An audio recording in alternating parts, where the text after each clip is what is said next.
Matapos ang mahigit isang taon mula nang ilabas ang warrant of arrest, nahuli ng mga kapulisan ng Urdaneta City Police Station ang isang 49 anyos na lalaki na may kasong panggagahasa. Ang suspect ay isang driver at residente ng Binalonan, Pangasinan na kasalukuyang naninirahan sa Barangay Santo Domingo, Urdaneta City. Inaresto ang nasabing lalaki sa bisa ng warrant of arrest sa kasong 18 counts of rape. Ayon sa mga otoridad, itinuturing ang akusado bilang top 5 most wanted person sa buong probinsya ng Pangasinan.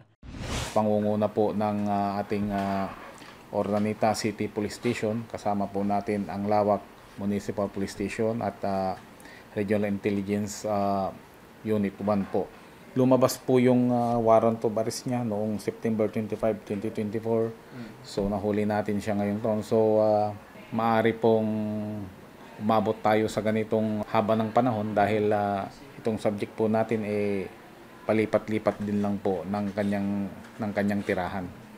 Nasa kustodiya na ng PNP Urdaneta ang suspect na tumanggi ng magbigay ng pahayag.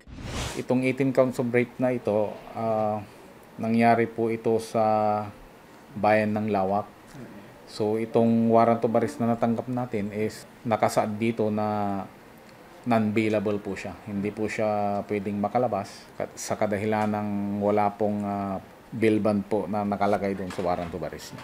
Samantala, dinakip din ng mga tauhan ng Urdaneta City Police Station ang isang 36 anyos na fish vendor sa kasong pagnanakaw. Inaresto ang akusado sa bisa ng warrant of arrest sa loob ng pamilihang bayan ng Urdaneta City. Hinuli natin ito sa pangunguna ng ating Urdaneta City Police Station sa bisa ng warrant of arrest na ibinigay at natanggap sa atin. Mayroon po siyang bail bond na nagkakahalaga ng 10,000 pesos po.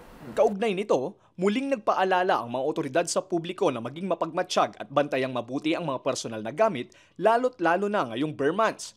Ayon sa pulisya, sa panahong ito madalas tumataas ang mga insidente ng pagnanakaw at pandarambong, lalo na sa mga matataong lugar tulad ng palengke at mga terminal.